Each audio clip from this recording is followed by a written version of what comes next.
So this presentation is designed to explain Isilon Disk Pools, and I'm trying to narrate it in a way that it would be presented in a classroom environment. So to make a start, there's an assumption here that you already have an understanding of the basic architecture of Isilon, how scale out works, particularly around the data protection, how file striping works. I'll give a very brief explanation in this presentation, but it's assumed that I'm certainly not going to provide a detailed view of how striping works. Yeah, just very much an overview in here. And a basic understanding of the concept of node pools. So how the Isilon groups together nodes in the cluster. And again, I'll give a brief explanation, but there won't be a full explanation of how and why OneFS does that. So if you are confused by some of the presentation or need more information, you'll have to look elsewhere for that. So as an overview here, before we really go into an explanation of what disk pools are, why are they here? That's the first explanation. Why do we need them? Firstly, they provide additional data protection with no additional overhead. So that's a very straightforward, huge benefit with very little downside. They're also very easy to work with. So OneFS does this automatically. Most people I'd say that I've come across in Isilon admin classes aren't aware that this is happening. So, they're natively part of OneFS and they have been since version 7. So for several years now, this has been a built-in feature of OneFS. And yeah, what do? They basically provide a failure domain for data stripes. That's a very high-level overview on this slide of what do disk pools do for us on there. And of course, this is an important point that they are easy to work with. They just happen. They are not something an administrator has to do a lot of work with or configure in any way, really. They just happen. For further explanation of why do I need this? Well, without disk pools, what happens? Well, basically, all nodes and drives in the cluster are part of a single failure domain.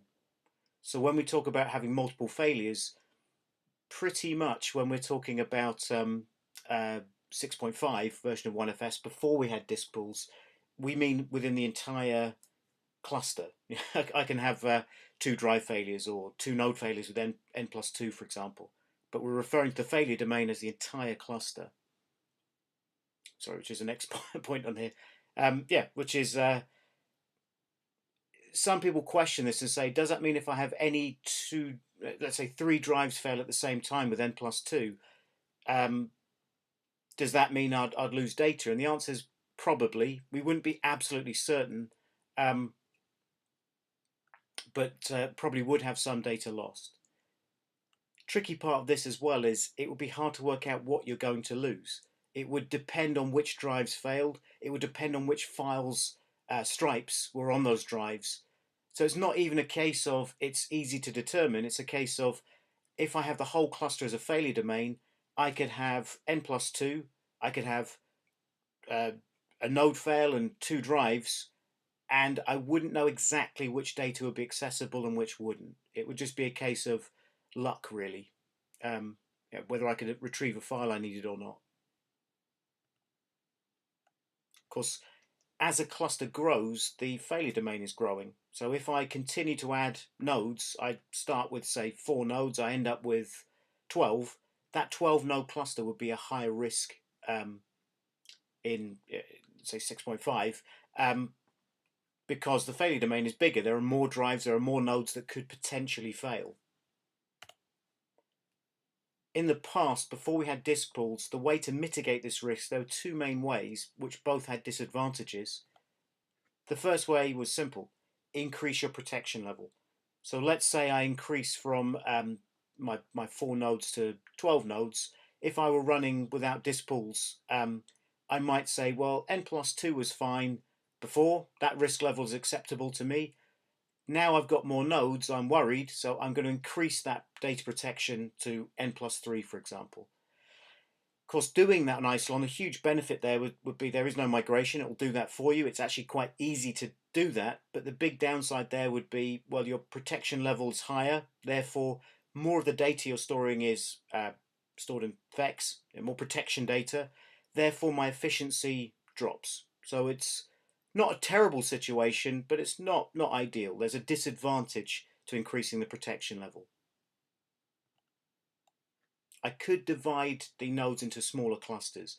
I could say I need the capacity of 12 nodes, not 4, but I don't want to increase my risk, so I'm going to have 3 4-node clusters instead of one 12-node cluster. Again, big disadvantages though. One is my protection levels won't be as efficient because my stripes won't be as long, or potentially the stripes won't be as big for a full stripe, so my efficiency is lower. And of course, now I've got 3 clusters to manage instead of 1. And the general Isilon design is you don't really need to subdivide like that. You shouldn't really generally do it. You generally speaking would want a small number of large clusters or a single large cluster rather than lots of small clusters. So again, there are ways we could mitigate this in older versions of code, but they were not. They came with their disadvantages. So, what are we talking about when we talk about disk pools here then? So they are a subdivision of the cluster into groups of drives that each form a separate failure domain. So a disk pool is a bunch of disks in a group. That's the simplest way to put it. They're grouped together. When a file is striped in OneFS, OneFS will place all of the all the pieces, of the stripe, the data stripe units, so the data portion, and the FEX, the protection portion, within a single disk pool. That's what disk pools are. To start with a kind of expanding on these concepts, firstly, just an overview of what are data stripes that we're referring to. So Isilon stores most of its data as data stripes because they're nice and efficient. It can also do mirroring, but we won't discuss that here. Basically what happens is a file is ingested, it's cut into pieces called data stripe units, which is really just a file cut into pieces. It's the same content, just divided. These pieces are 128K each. FEX are then calculated using Reed-Solomon, so it's erasure coding that we're using here. FEX allow us to have some of the stripe go missing and recalculate what would have been there. There's a demonstration of this where you can see a graphical calculator. You can give the calculator a file size and it will show you, well, this is how that file would look when it's stored on a particular Isilon cluster. So if you're not so familiar with this, if you want to head to isilon-additional.info to see it happening. But to give an overview of this, there's your file. This file is very conveniently sized as 384K, and you'll see why in a second, the way it's divided. So this is now being ingested into OneFS on a node. OneFS will chop that file up into 128K pieces, so 3 of them. So 384K divides exactly into those 3 data units. Then 2 FEX are calculated, simply because this is an N+2 stripe. Very much an overview, and of course there's a lot more to it than this. This is covered in the Isilon admin class. If you're interested in this, you can see it happening in the calculator. Stripes, how they then stored. Well, the next step that we go into a bit more detail really is that they're stored within disk pools. All the pieces for a file must go into a single disk pool. So that file only lives within a single disk pool. Disk pools are inside of node pools. What this really means are node pools are groups of nodes that are exactly the same hardware config. So the disk pools all have the same type of drive within a single disk pool, all have the same type of node within a single disk pool, and that's determined by the fact they come inside of a node pool, and a node pool is the same hardware. So to demonstrate this, there's the node pool here, which is X200 nodes. All the drives and nodes are exactly the same in this node pool. The disk pool lives inside of that. So all nodes and drives exactly the same. And then the data stripe lives within the disk pool. So the file we just stored, all of the pieces have to go within a single disk pool. And there would be multiple disk pools within a cluster. There's only one illustrated here though. So how the disk pools formed. This is where it can get quite complicated because there are differences between Gen 4 and 5 and previous generation hardware, and Gen 6 does it slightly differently. The reason Gen 6 does it differently, simply because the hardware looks different. It's just grouped differently to protect against different things that didn't exist in Gen 5 hardware. That said, from a high-level point of view, disk pools are completely formed automatically. There's nothing the administrator has to do. As a node joins a cluster, the disk pools are just formed absolutely automatically. And this is probably why a lot of people in the admin class aren't aware this is happening. It's just happening for them. They don't have to do anything about this. So Gen 5 nodes first. Disks are grouped as 6 disks per node. So groups of 6 drives per node. Notice how the Gen 5 and previous nodes divide by 6 perfectly. So you get 36 drive nodes and 60 drive nodes. It has an ideal size of 20 nodes per pool. So that's what it wants to do. And it simply wants to do that in OneFS because it knows that having 20 nodes allows us to form full stripes at their absolute maximum size of 16 plus 4. The biggest single stripe we could possibly form can be housed within 20 nodes. So it wants them to be that size or bigger. Sorry, wants them to be exactly that size. They can be smaller because, of course, a cluster doesn't have to contain 20 nodes. With Gen 5, it would be 3 nodes minimum. They can be larger, but we'll see this happening in the following slides. It doesn't really want to do this, but it says, OneFS will say, I'd rather, once I get to full efficiency, I don't want anything less than full efficiency. So once I get above 20 nodes, I don't really want to have to create disk pools that are less than 20 nodes. So it avoids doing that. So here we have our 3 node cluster, minimum size in Gen 5.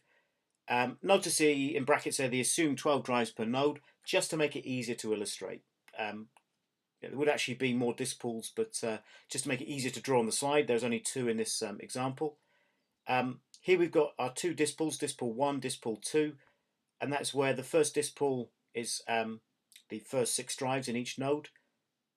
18 drives in there, so it's 6 drives per node times 3 nodes. There's our 18 drives, and disk pool 2 exactly the same size, just formed on the next 6 drives in each node.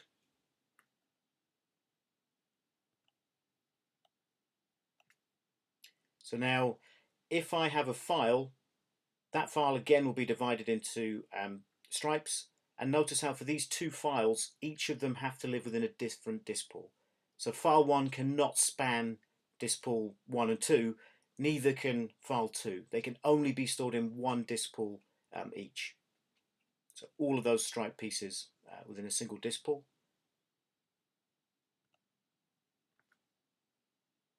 Here, if we look at the, if fairly unlikely things happen, of course, drives will fail, nodes will fail at some point, but let's say we start to see failures. Here we see that one of my data units has just been lost from file 1 because we had a drive fail in disk pool 1. Has no effect on disk pool 2 at all. So as the numbers show here, we've had a single failure within disk pool 1. We can tolerate single failure, so I could access both of these files at this point. Now we have a failure within disk pool 2. No effect on disk pool 1 though, because they're separate failure domains. So I've lost one data unit from each of my stripes. And of course this would be acceptable even with our lowest protection level, n+1. This would work. This would not be a problem at this point. So to illustrate a failure, you have to keep the protection level low really to try and illustrate what could happen. Now we have having a very bad day here. So we've just lost another disk out of disk pool 2 before the first drive could be repaired. So pretty unlikely situation. But if this happened, I couldn't access file 2 because I've had too many failures within disk pool 2. Then my protection level could cope with. So my lowest protection level, 2 failures here. Where I've been unlucky, I've lost access to 1 file. This has no effect at all on file 1 because file 1 is in a different disk pool. I've only had 2 failures from a single disk pool. And of course, like I say, real world, quite unlikely because when that first drive failed in disk pool 2, Flex Protect would have started the failure. Would it be a hot sparing process would start. This is the lowest protection level we can have with striping. So yeah. To illustrate it though, try to keep it simple as possible. Yeah, I've had to go the lowest protection level. When we're forming these disk pools, we have an ideal size. So with a 20 node cluster, this is my ideal size disk pools. I can house any stripe in disk pool 1 or disk pool 2 at absolute full efficiency. And don't forget, with striping, the most um, data units I can have is 16 in any stripe. So the most FEX I can have is 4. So this is 16 plus 4, can be stored in either disk pool 1 or disk pool 2. Absolute full efficiency. And again, the rules are exactly the same. If I save a file, all the pieces must be stored in disk pool 1 or disk pool 2. That entire stripe must go within a single disk pool still. So what happens here, if I keep adding nodes, it will keep my disk pools and expand above 20 nodes. So here I'm at the point of having 38 nodes. It just says, yep, I'm still growing the disk pool. It has no effect on efficiency at this point, because when I had 20 nodes, I could do full stripes. I could do 16 plus 4.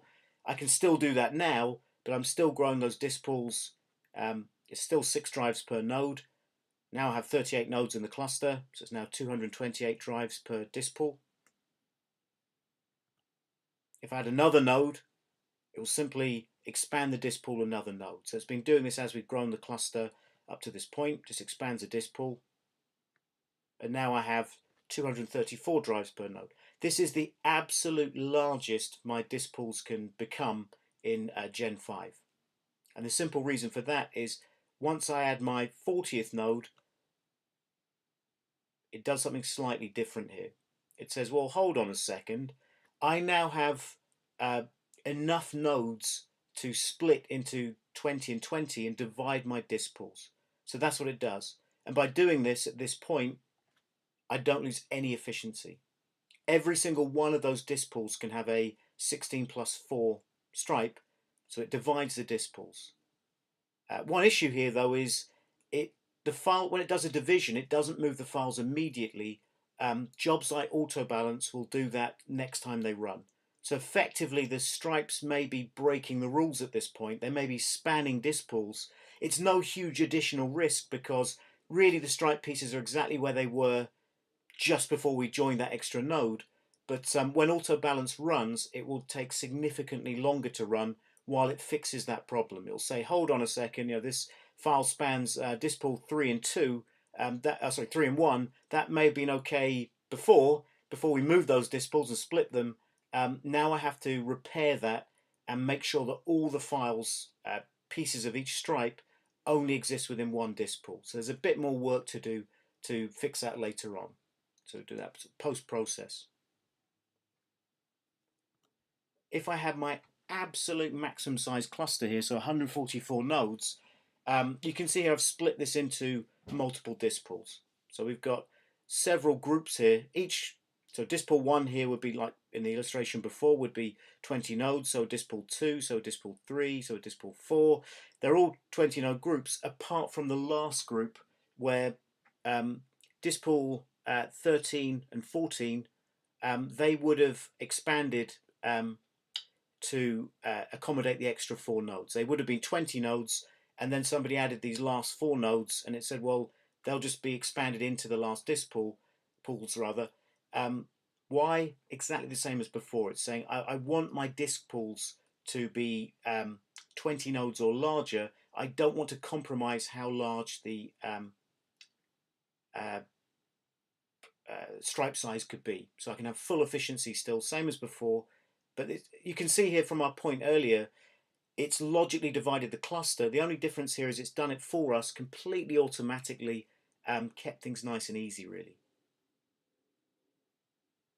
So administrator wouldn't have had a lot to do. It would have just done this automatically. So that's with Gen 5. Gen 6 changes things. So the way it forms a disk pool is different. The mathematics are different, but of course the hardware looks different as well. That's the reason for it. So in Gen 5 nodes, all nodes divide by 6, or sorry, all drives divide into 6. They don't in Gen 6. Gen 6 is slightly different because the hardware is a lot more densely compacted, into the rack. So you can see here in the illustration, without the faceplate on, this is actually 4 nodes. So it's 4 nodes going across the 4U chassis. Very compact for compute power. To get the disks in, they have to be a kind of 3D design. So instead of just being one disk going into the front of the shelf, that's not efficient enough space-wise. So instead we have drive sleds which contain multiple drives. So they slot into the front of the node to accommodate multiple drives. And they either have 3 drives inside of the drive sled or 5. It depends on the model of node. So you can see straight away the disk grouping numbers have to change because they don't divide by 6 as they did in previous nodes. So there's 5 of them in every single node. There's either 3 or 5 drives per sled. Of course, because the sled could be removed, we also have to accommodate, well, like in the illustration here, that drive sled has been pulled out. If we need to get to the drives, we effectively have to remove the whole sled of drives. So the disk pools accommodate for that as well. They allow that to happen as well. The other difference here is that the nodes are partnered now. So instead of having an NV RAM card, the nodes now mirror each other's write cache. So they have an equivalent of NV RAM in actual RAM. They mirror that between the two of them. So there's a dependency between the groups of nodes. This all sounds very complicated, but I'll illustrate that in the next slides. And you'll just see that the very high level point is that the hardware looks different, so we're protecting against different things. The principles are exactly the same for disk pools though. They control in exactly the same way in Gen 6 as they did in Gen 5. They just protect against different things. The hardware looks different. There's our 4 nodes. I've kept the diagrams more simplistic here, so this was designed in a spreadsheet to try and keep it simplistic. But you can see here I've got my 4-node cluster. That's actually in my 4U chassis. And they're saying here the disk pools are formed where I have a disk pool that basically means that the way it lays out the drives is if I pull one drive sled out, I'll lose 1 drive from each disk pool, not 2 from any disk pool. So disk pools are designed to span across the sleds. And to illustrate that, here if I have a sled failure or removal, it would look like this. Notice here I've lost 1 drive from each of the disk pools, not 2 from any disk pool. So of course, great, because if I have a failure here, even N+1 could cope with this. High protection levels could cope with even more sled failures, but this will be, I could lose at least 1. With a 20-node cluster, at this point we have enough nodes to do some other clever protection. And of course, don't forget that where the illustration on the left here, that would only be 5 chassis, because it was 4 nodes per chassis. So to illustrate what we can do, it basically says now I can protect using a feature called neighborhoods, which is another subdivision. It kind of controls how the disk pools are subdivided, really. It will realize that I have enough nodes now to split the data across partner nodes so that there aren't any disk pools on the same 2 partnered nodes, which looks like this. So it looks quite complicated, but notice how any one of my disk pools does not span the 2 partner nodes. And the neighborhoods control that. Even though I have the same disk pools on 2 different nodes, those nodes are the non-partnered ones that don't have a dependency.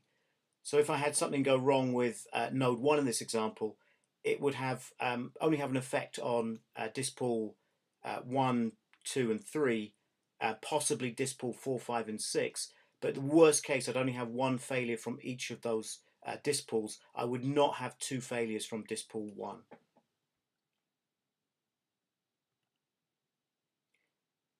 If I have a much larger cluster, so now I have 40 nodes, it will now allow me to split with the neighborhoods to the point where I can have the entire chassis fail without losing more than 1 data unit or FEC from a single disk pool. This will start to look very complicated, of course, but it's the same concept as before.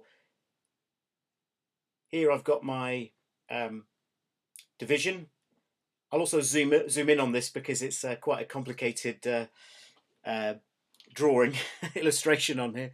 But here you can see if I were to have a single chassis failure, because my disk pools are completely different across each node in the chassis, if I lost the entire chassis, that's one failure per disk pool, not two in any one disk pool. So to zoom that in, what that looks like per chassis, all of my disk pools are different across each node.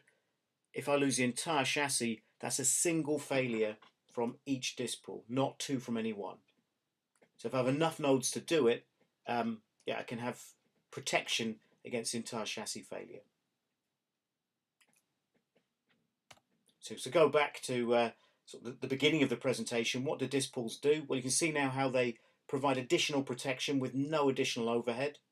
It doesn't make my stripes smaller in Gen 5 for doing this. Gen 6, it does have a slight effect on trying to increase protection by having a smaller ideal size of 10 instead of 20. But generally speaking, doesn't have a huge overhead for giving me much better protection.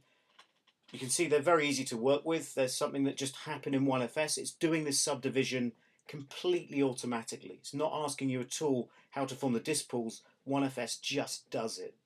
And it's been doing this for a while. We've had disk pools since OneFS 7, so it's not a new feature. It's been doing it for a while. If you're already an Isilon customer, chances are very high that you're running a version 7 or higher, probably higher now. It's been doing this all this time. You just may or may not have been aware of it. And yeah, as you've seen, it provides a failure domain for data stripes. Data stripes for one file must be housed within a single disk pool. In all of these examples, that would be happening. And to go back again, without disk pools, all nodes and drives in the cluster are part of a single failure domain. So if you start talking about having drive failures, you have to assume that if you're very unlucky, that would affect the file that you need to access. N+2 striping would mean I can have two failures, two drives or two nodes, an entire cluster without data loss. It's actually higher protection with disk pools, of course. Whether data is lost or not is mostly down to luck. It's hard to predict. Even after the fact has happened, if somebody says, would I be able to access all of my media files? The answer would be, it depends. If I've just had a node and a drive fail and I've got N+1 protection, the answer would be, it depends. Try and access a file, see what happens. It would be difficult to calculate that. Of course, by knowing how the disk pools are formed, and it's standard in the way that OneFS does this, it's easy to predict how it would create the disk pools. We'd have a very good chance of guessing, would this have had an effect that would have lost data? Basically, have I had multiple failures from one disk pool that go above my protection level? In older versions, that it was just the whole cluster was the failure domain, so it was much harder to predict that, as well as much more likely to have a loss of access to data. As a cluster grows, the risk would grow without the disk pools. Of course, by subdividing more and more as we grow the cluster, it means that if you'll get to a certain risk point with growing your cluster, which will be quite reasonable. So in Gen 5, it will be a group of 39 nodes at the absolute worst case in a single disk pool. Once you get to 40, it will split. As you keep growing the cluster, like we saw with the 144 node example, it will keep subdividing automatically. So your risk doesn't really go up. It just gets to a certain level, stays there, which basically means you don't have to have the highest protection levels just because you have a larger cluster. You may have higher, but not. You don't necessarily start to worry when your cluster gets to 90 nodes, 100 nodes. You don't have to manually divide into different clusters. It's kind of subdividing for you. So there's no need to create multiple clusters. It's subdividing at the disk pool level automatically, which means you have one cluster to manage. You have efficient striping, less management overhead there, much easier. So that is a summary really of what disk pools are and why they exist, how they work in different generations of nodes. So yeah, thanks for listening to my presentation.